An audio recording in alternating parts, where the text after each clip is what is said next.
My name is Finlay Johnson. I'm the CEO for the Association for Electronic Music. We're an organization that wants to promote a healthy, safe, and successful electronic music culture and business. This is not the easiest conversation in the world to have. I think it's a really important one. It's more important than the business report for me personally, because what's the point in earning lots of money if you're not safe in your working environment? So it all starts at safety. And I want to thank everyone that showed up today to be part of this. The reason we're calling it a workshop and not a panel or a chat is because I think people are bored of panels and chats. We want to give you resources, tools, actions you can walk away with and implement in your careers and your businesses. There's a whole host of people doing real work in this area. So we're going to talk about it today. This session is called The Industry Responsibility, Safety, Consent, and Accountability. That title matters because I think people might think that this is a reaction to the media news we've seen recently about certain genres with a problem in this space. But actually, this is an evergreen topic. It needs to be discussed continually. We need to be not reactive, but proactive in building the tools. And so this session is about systemic change, building the structures. We've got, giving promoters, agents, and managers the practical tools and contractual frameworks to make a difference and investing in education for the next generation of people coming into this industry. I think it also means being honest about where the problem lies. Stephen at the start said, if you're a man, please come to this. I think he's exactly right. Thank you for being here today, because this issue, the most people likely to perpetrate harm in these spaces are men. People likely to witness it are often men. So we have to directly include the issue of male allyship in this process and what we can all do to participate actively in finding some of the solutions. I also think there's a reaction sometimes for what will promoters do, what will agents do, and actually I think from discussing with this panel, we've got a lot of perspectives on how it's a triumvirate approach. Everyone's involved, everyone's got a stake in it, and we've got 3 exceptional speakers who cover this challenge from advocacy to survivor support to large-scale venue operations and on-the-ground welfare delivery. So perhaps we could start with some introductions about what you do, what your name is, and how you intersect with safety, consent, and accountability. Yeah, I'm happy to start. Hi, everyone. Thank you so much for being here. My name is Sana Barclay, and I am a welfare manager with Safe Only CIC. So we're a queer and trans run peer-to-peer welfare and SIA provision. We operate primarily in London, and we work with promoters and venues and festivals around raver safety, mostly. Which can look like anything from conflict resolution between people to sharing information around safe dosing. And then we also do direct service work in clubs doing welfare work, as well as external kind of 360 approach to welfare. We run a needle exchange as well as do community dance classes. So welfare is our jam. Hello, everyone. I'm Sam Spencer. I'm Director of Live Operations for a business called Broadwick Live. We produce shows at places like Drum Sheds, Printworks, London, and various other venues up and down the country and internationally. My job is to produce the show, take it from the bookers, from the idea into physical delivery. So everything under production, artist delivery, operations management, getting the venue from not having a license to having a license, then I'm working with our stakeholders and our fans. So that's one piece of my puzzle. The second piece to the puzzle, which is a new piece, to be honest, and it's been in the last 18 months.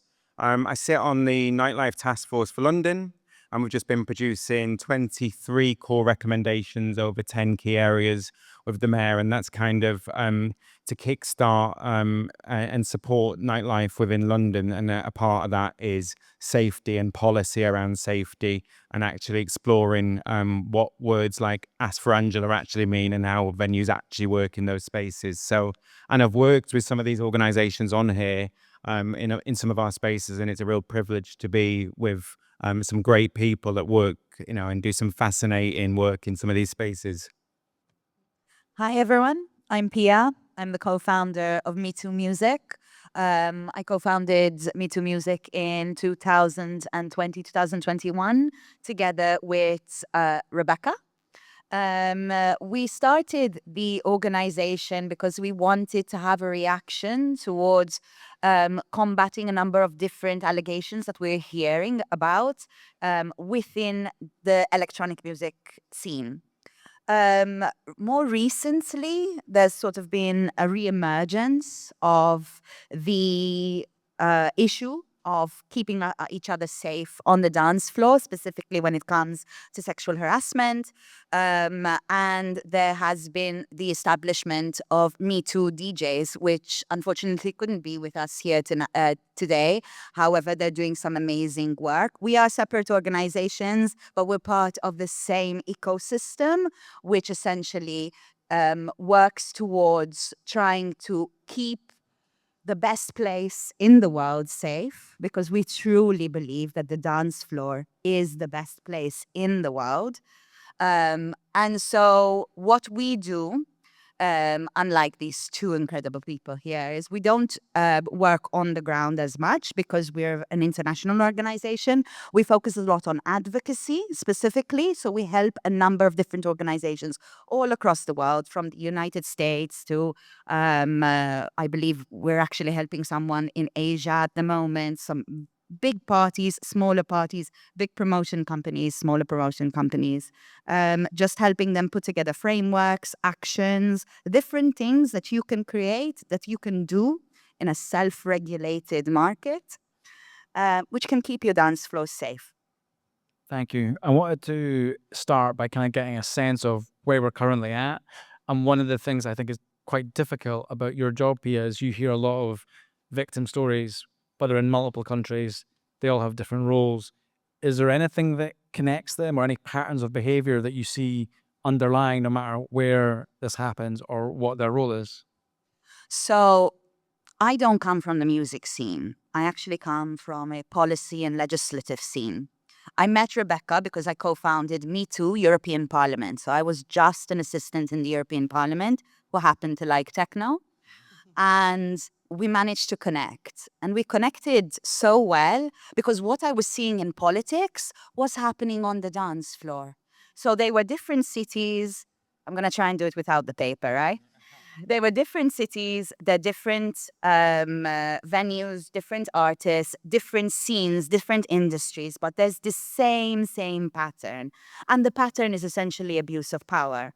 Now, it's really important to recognize that because it's not always the same thing that you would assume. It's not always an artist. Let's make this absolutely clear. With our work in Me Too Music, we have put together a really good short film. It's called When the Music Ends. It's on our Instagram page, Me Too Music, if you'd like to go and check it out. And one of the things that we depict is the abuse that happens between people in power and the staff at the venues, which was a very common form of sexual harassment that we were finding out about. So the commonality is power, specifically someone with a lot or a bit of power who just sees that and gets so power hungry that they abuse it. And it doesn't matter how much power you can have, it's literally just power. That is the commonality here. That's really interesting because I think there's an inherent friction there because you have to have levels of authority for it to be safe. You have to have decision makers. You have to have levels of management. So Sam, from your perspective as a venue, you've got to have GMs and then people above that and various, levels of administration. How do you manage power and the responsibility within a framework like that? Really, really good question. I think if you take one space, or what we do in some of our spaces, we've got a safeguarding lead that doesn't work within our team. So they're separate, complete separate third party, not tied to any part of any of the board directors. There's no hiding of things. It's very truthful and honest. So a separate person that can regulate our space is something that we've introduced in the past 18 months. For probably the past 8 years before that, we were doing safeguarding ourselves because ultimately we're doing this job because we care about our dance floors. But we wasn't traditionally trained in safeguarding all those perspectives. So you'd lean on your medic teams or your safe only teams. But we've learned that having that safeguarding lead in spaces with 15,000 has really just added another another layer. And I think what we're going to be talking about today is, multiple layers. There's no one stop that's going to support in ending some of these, some of these horrible things that happen in some of our spaces and outside of these spaces. But it's the multi-layered approach. And I think safeguarding is, something that people might just use as a buzzword, but if it's not built into your process from the beginning of the booking of the show, we were just saying outside, we did a trans solidarity show at Wembley, which was incredible, but we didn't take Wembley on without knowing that everyone who was working that day supported trans rights. So we'd already pre-agreed, and what we're just talking about there is queer trans spaces are 10 years ahead of us. They are so ahead. They go to a queer space and you look at safeguarding policy. Yeah, you'll find it on the fucking ticket.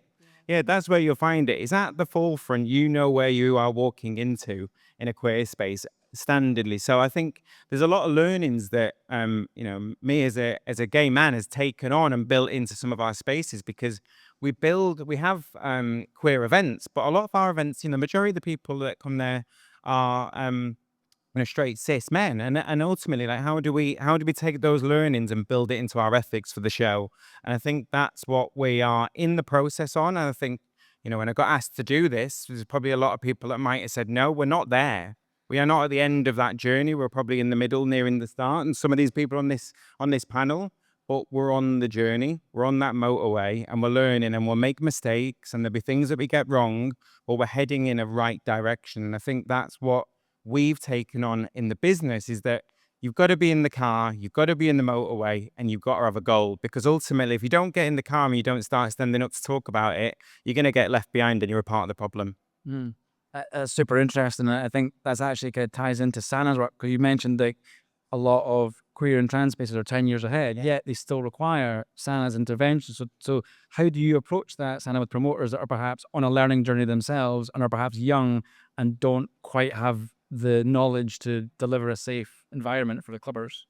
Yeah, I think the first thing that we do is have a genuine discussion with the promoters around essentially like a risk assessment, like really looking at a risk assessment.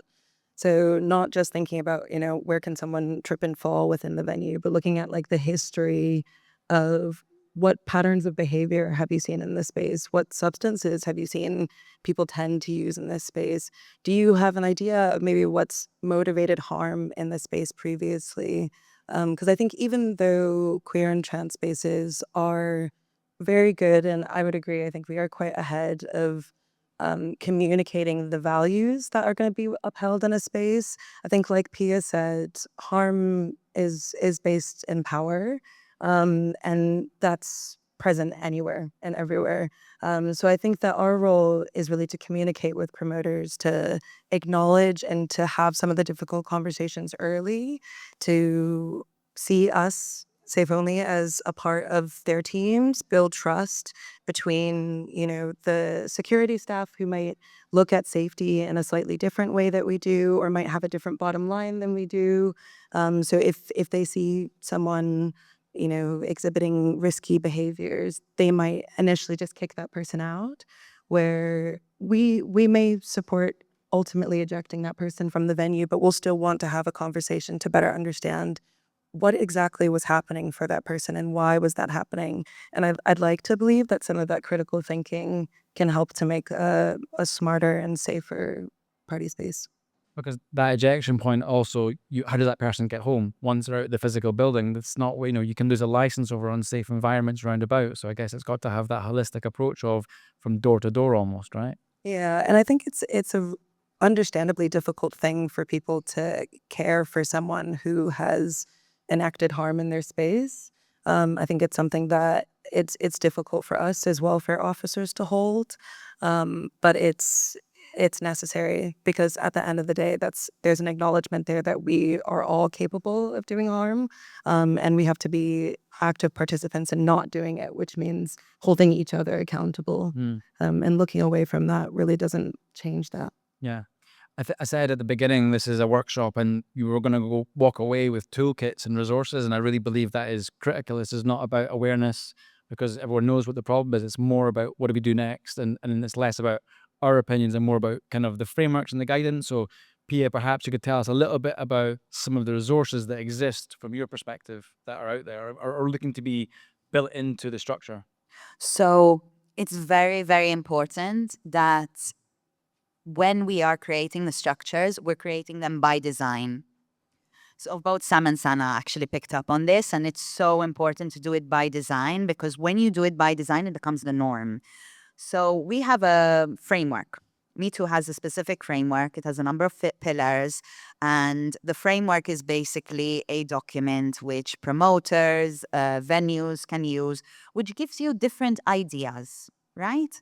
Maybe not everything in our framework works for you or works for your specific company or specific event, but it can easily be adapted. There are essentially 4 main ideas in our framework, which we promote to people, and that includes conduct standards for backstage, specifically who comes in and who comes out, because we notice very often that backstage tends to be a problem.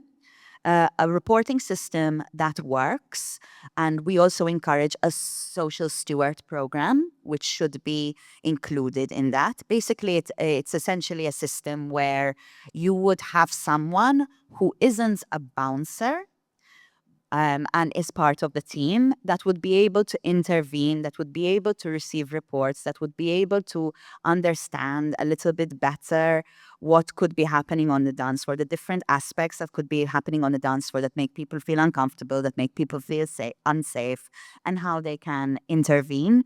We accompany this with some bystander training as well, which we offer to anyone who comes to us to ask. It's a specific handbook on just some simple bystander training that you can adapt in your own teams, sort of how to de-escalate a situation.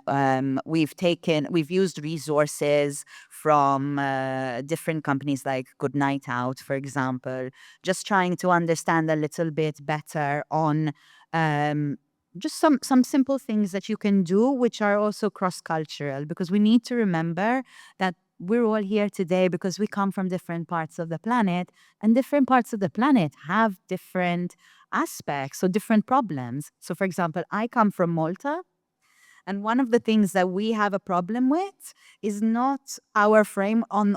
I said we have 4 pillars, and I just spoke about 3. It's the last one, which is probably the simplest one. So if you've done events, a lot of you have probably already implemented this. It's a welfare space. Have you ever gone to a big festival and at the very back there's a nice welfare space? Yeah? In Malta, because Malta's a tiny island if you don't know it, right? Because our events are tiny, we don't have the space.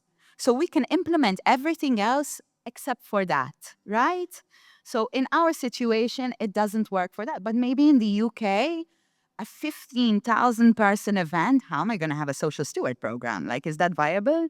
So our framework, what it does based on these 4 different ideas is that we help different organizations sort of figure out their own journey, what works for them, but utilizing simple, basic principles. With this, with our framework, we have a promotional rider, which is actually online if any of you would like to access it. The promotional rider is specific for promoters to implement before your events, before you sign up with artists, before you sign that contract with artists.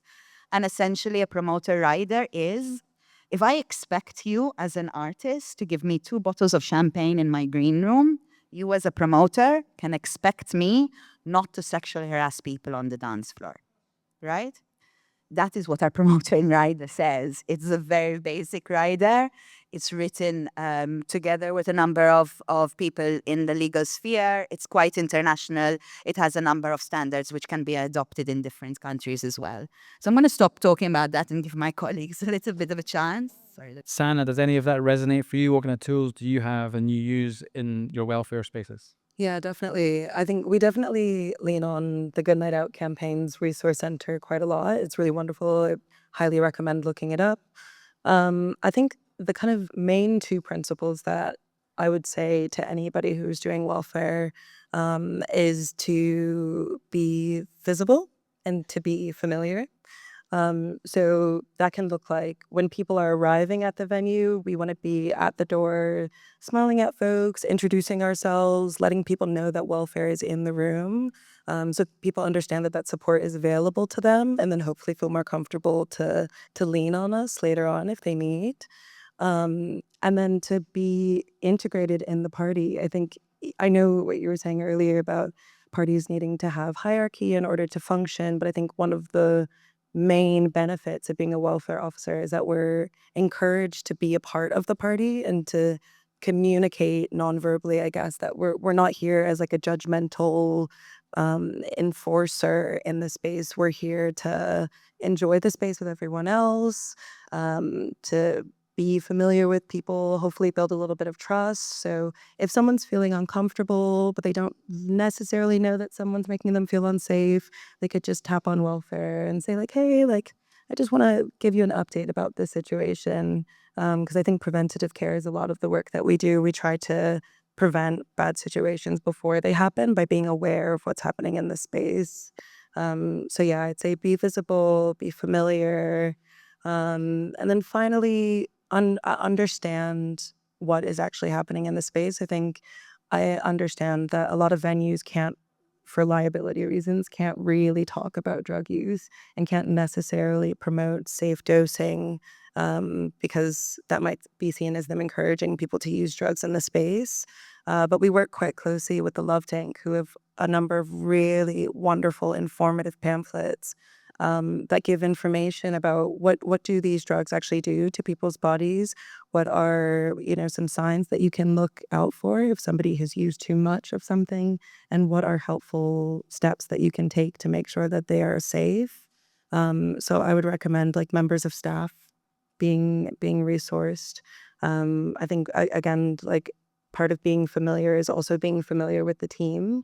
In any space, introducing ourselves to the security guards, introducing ourselves to the bar staff, and making sure that if anyone needs welfare, including the members of staff, that we're available.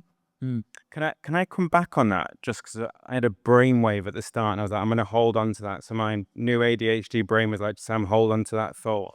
I think the nuances as a promoter are sometimes is you, especially around like artists and touring teams, is that if you say something or we interject, you're going to lose that act. Or they're going to, there's going to be a big hoo-ha. And maybe you're just looking at the behavior of an act. Maybe they're bringing 10 people from the front of the audience to the stage and you're like, that's a bit off. And then you don't say anything. Because I've been one of those people where you've gone, huge superstar, flying around in jets. Maybe they do that everywhere. But if every venue does that and they don't say anything, then that behavior becomes unchecked. And it's those people that then become into the Me Too campaigns 10 years down the line. And you go, Sam, why didn't you say anything? So I think taking that leap forward and going, this behavior isn't right. And what's your baseline on site is going to put an international baseline out there that means it wouldn't be accepted or it isn't internationally accepted. And I think all the amazing work that you've been doing over the years, you now need, to take more steps forward, less steps back. And you need people and organizations like mine and many others to now push that work forward into the real world, because ultimately, we all need to get behind this and it needs to be an international baseline. And I think like not having an international baseline just means that our venue doesn't get picked for the tour because it's more fun to go to the venue next door where this behavior is accepted. So those stars don't just disappear overnight, they just go to the venue next door where it is accepted. So we've got to get better at getting behind what we do as a baseline, and these best practices become baseline and best practice becomes on top of that. So I think an international baseline in electronic music is something that I'm really interested in seeing, so that we can protect all of our spaces. That's amazing. And just to kind of recap the resources part of it, so we've got the promoter contract addendum, we've got intervention training. Those will both be on the AFEM website. There's also the Creative Industry Standards Authority. It's called CISA. Jen Smith, the CEO of CISA, is speaking downstairs, I think at 5 p.m. They've got impartial code of conduct, and AFEM is registered with it as a model of behavior for everyone in the entertainment industry, designed for the nuances that exist within that industry. So that covers a lot of different bases as a model of behavior. AFEM also pays for a sexual harassment reporting line. When you ring up, you're triaged and you can get legal, medical, and counselling advice. So you're then sent on to the appropriate person for the nature of your issue. We don't know who they are. It's completely anonymous, and it's a funded thing for the wider industry. So again, that's on our website. So I just wanted to kind of recap those resources. The next step in my mind is, okay, we have these resources. How do you then integrate them with the wider industry? Because, you know, Pia was talking about the promoter addendum, but Sam will never see that unless it's included in a contract of an artist, and it'll never get included in the contract of an artist unless a manager or an agent agrees to it. So from your perspective, Sam, how do we bring those stakeholders into this conversation and get them around the table on this issue? Like we said, it's a full ecosystem, and we've all got our part to play. Every single person in this room has their part to play. Even if you're not in the industry and you're part of the audience, you're a part of it. If you're the DJ, you're a part of it. Technician, you're a part of it.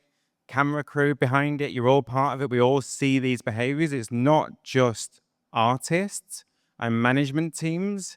It needs to be contractual from the beginning of what we do. So, the agencies, the majors, and the agreed terms that we're putting out, it trickles down. So agencies down to venues and artists. If we all had the safeguarding clauses in our contracts and it became a baseline, and rather than what's your production package and what do your lights look like and how loud are your speakers and what speaker system you're using and how high is your stage, it's first, what's your safeguarding policy? And I think, how do we keep that on the agenda if it's not a baseline that we see everywhere? Because without it being a baseline, it just becomes luck. We just end up sending people into a world of luck. And if you look at the rest of the creative industry, that look at orchestras that are backed by unions that have really clear guidelines. Look left and right across what we do, and whilst we're far ahead in some areas, we're lacking legal backing in terms of like legally binding what you're going to have with that venue. And I think there's a real opportunity to go outside of today and think about, well, what do you do in your space and your world? What is your contract look like? What goes on in your venue or your management team or your crew? And what do you think about? Because the more it becomes a common conversation in each one of those things, we fill that circle and the gap gets less and less. So the people that want to be in those spaces that we don't want don't have the opportunity or have less of an opportunity. And that's how I think we close the gap personally. This is a really, really important point, because one of the problems that we have when it comes to combating sexual harassment on the dance floor is that we're so reactive. Something has to happen. Someone has to get raped. Like, do we really have to see the horrible, gory details of someone's most horrible moment of their lives for us to care? Can't we be proactive? When you implement these things, when you create riders, when you adhere to frameworks, when you create safety by design, you're not being reactive, you're being proactive. You're turning around and saying, I'm creating a space so that this doesn't happen, because the biggest disservice you can do to humanity is to be reactive. So I only care once something happens. I don't actually care about your safety in my venue at the end of the day. So we need to really, to our core, change this. When you create safety by design, it is, as a promoter, you would never go into a venue and be like, oh, I'm not going to ask about the specifics of sound. Absolutely never. So how on earth are we doing this when it comes to safety? And I think it's really funny because crowd management, which is an engineering course, and you look at the safety of crowds, they use this approach which is called DIM-ALIST. The first D on the DIM-ALIST is design. The I is information. The M is management. So without the design, it doesn't work. So we have to design it out. To do that, we have to get behind what we say, because that won't inform and we can't manage it. We're going to be scrambling around all the time and being reactive without the D in design, and we have to design this out. The other thing that's difficult, I think, is the word rape has been mentioned, the word sexual assault has been mentioned. We've also talked about misogyny earlier in the discussion. Like there's a huge variety of experiences and things that can happen to someone, and what resolution looks like for them as an individual can be completely different. Sometimes it can be a criminal proceeding. Sometimes it can be, I just want to let someone know. So like the other part of this is, in some respects, the industry is not designed to find that resolution because the courts in some countries are not adaptive or welcoming to this kind of case. There can be financial barriers. So I think we have to start with the prevention, because us as an industry are not good at finding conclusions to that, I guess. Yeah, if I can jump in here, I think that having a welfare team, I think, can be particularly beneficial, not just for the preventative stuff, but also so there's care imparted after the fact. I mean, if hopefully that doesn't happen, but if something happens where you need to follow up with someone after a party has ended, that can take time and usually will take time. And you're normally dealing with someone who's traumatized and might need a bit of space and time before they determine how they want to proceed with things. And I think that that's one of the things that we have the time and capability to do as a welfare team that a promoter might struggle with, I guess, just because of capacity, not because of lack of care. And are there things that you think more commercial promoters in larger spaces can learn from some of the queer communities that you work with in terms of best practice? Are there any aspects that you think, I wish that was adopted more widely? I mean, I would probably say I wish that people would learn about transformative justice models, but I think that might require a bit of a political shift for some people, and whether or not people are willing to do that work is on them. But I do think that both Pia and Sam are correct in like design being emphasized is something that it's important to think about and communicate. Design can also look like understanding what your values within a space are, communicating that to the people, making sure that they know that you want them to feel safe. I think it's surprising how like often you don't see that communicated in a space. And as a result, I think a lot of people go into spaces feeling like their safety is their own responsibility when it's a collective responsibility. So even something as simple as, hey, here are the values that we uphold in this space. We want you to have a good time. And to ensure that you can have a good time, we have X, Y, and Z resources available, I think is a really good start. Mm. I think the other component we heard in the business report earlier, there's a slight decrease last year in number of events, but a higher revenue generated from that, which points to larger events, people saving up their money. It occurs to me a social impact of that is people are clubbing less often. They're perhaps learning less. They're bigger venues and there's less of a community sense. My worry there is who's educating young clubbers on how to carry themselves in these spaces. How do we approach the education of clubbers when they're going there specifically for escapism? They don't want to be educated particularly. They don't want to be lectured by someone older than them. How do we grapple with that process? Well, I think some of my best dance floors that I've danced on have been intergenerational. So all age dance floors are my best night. I went to the BBE store in London recently, and it was like one of my best nights out I've had for a long time because of how intergenerational the audience was. So I think you can't, learning from your elders goes back to ancient times. I think that is like the beginning of humanity, that we can learn a lot from our elders. And I think we've got a social responsibility for young, medium, and old people all dancing on the same dance floor, because I think we can learn a lot. So if you're of that older category, get to on the dance floors, get to the tech house nights at drum sheds when we've got the 18 to 20-year-olds, come on down. If you're into that music, come on.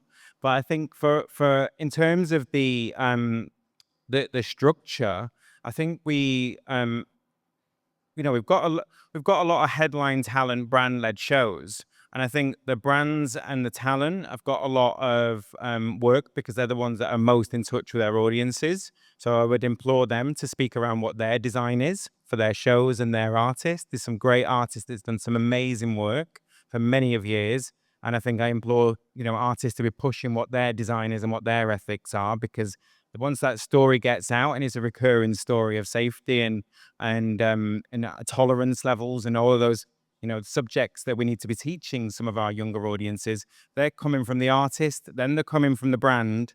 And then when you get to the venue, they're coming from the venue. Then when you get to the welfare team, it's coming from the welfare. And then you do something and you're kicked out. You're like, oh yeah, I get it. So, and hopefully, what do you think in terms of that? I think that and I'm specifically talking to artists here, right? If you can get on TikTok and you can go out and promote a product, you can promote good behavior. You can use your voice for good, right? And why is this? Because the reality is that 18-year-olds, I'm going to say 16-year-olds in certain countries, young people on the dance floor, they are utilizing social media. They are following artists. They are holding on to every word that you say. And this has always happened. I was 18. I was 14, and I was already holding on to everything Tiesto said because he was the biggest thing back when I was 14 in Malta, right? So today, we see the same thing. The only difference is that social media is far, far, far more prominent. While when I was 14, I was opening a magazine. Today, they're opening up their phones. So the voice, the opportunity to speak to young people is there. And you can do this. You can go out and you can essentially turn around and talk about what you as an artist want to see on the dance floor. I'll go back to the first thing I said. The dance floor is the best place in the world. I totally agree with that. I think large venues have a social and moral responsibility to be speaking about this stuff. We cannot be the ones that are waiting for the small venues, the grassroots venues, the queer venues. They're large venues. The institutions need to be sat in these seats, and we've not been sat here enough, to be quite frank. And we need to be sat in these seats speaking up about these issues in a louder, more current forum. And I think, that's what I want to see is other venues, other spaces taking this. What is your policy? What are you actually doing? It's not just an ask for Angela on for a wall. What happens when it's an artist or a touring team? What happens when it's your videographer? What happens when it's, go through those what ifs. And that's what we're doing. And I think... And an important one, what happens if it's me? That's a question you need to ask yourselves as well. Because just like Sana said, the most important thing is to hold yourself accountable as much as you hold others, because everyone can do this. And this is why it's important to have both design, but also this generalized awareness.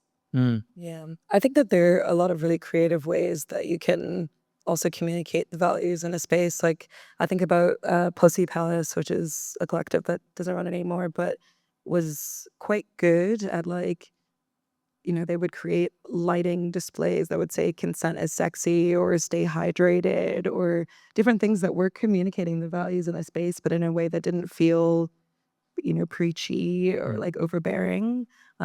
So I think lean on your creative minds and create something nice.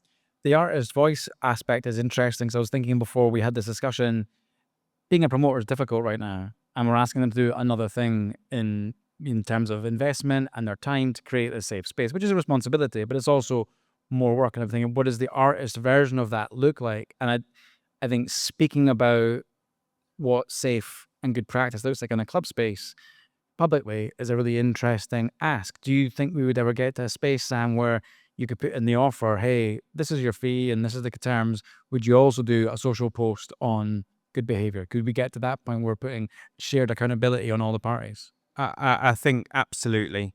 I think we have to get to that point. I think because we have to design it, but we have to. It can't just be one venue doing that. We need 6, 7, 8.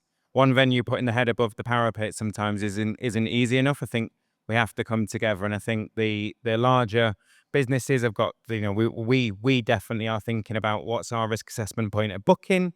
What's our risk assessment point at when we go into the space? All of our departments and teams are going through the what if it's me? What if it's the person next to me? So I think those conversations you need to start first. But there is no reason that we can't be working with your talent and the teams, and even just starting with the people that you know, your residents.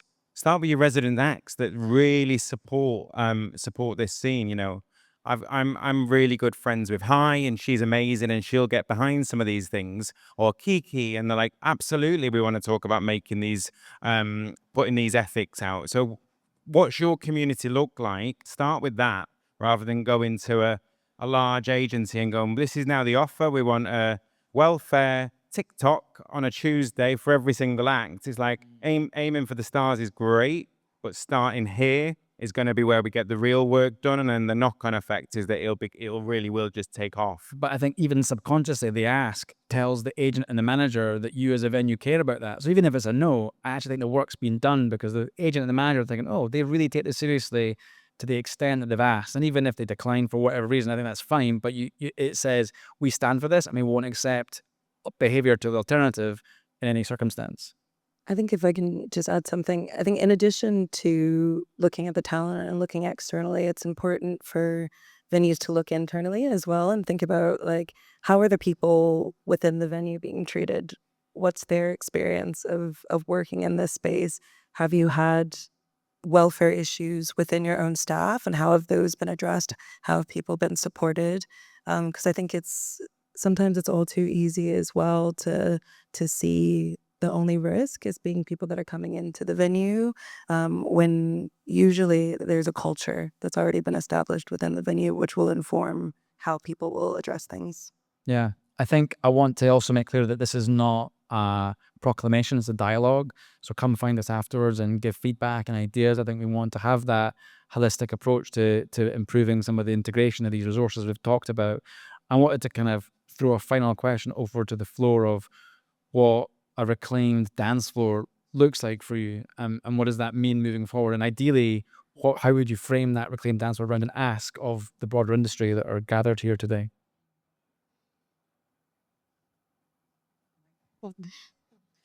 So a reclaimed dance floor to me is a dance floor where I can be myself fully. And the reason why I say that is because to be yourself, you have to feel safe. In order to be able to be free, you must feel safe, right?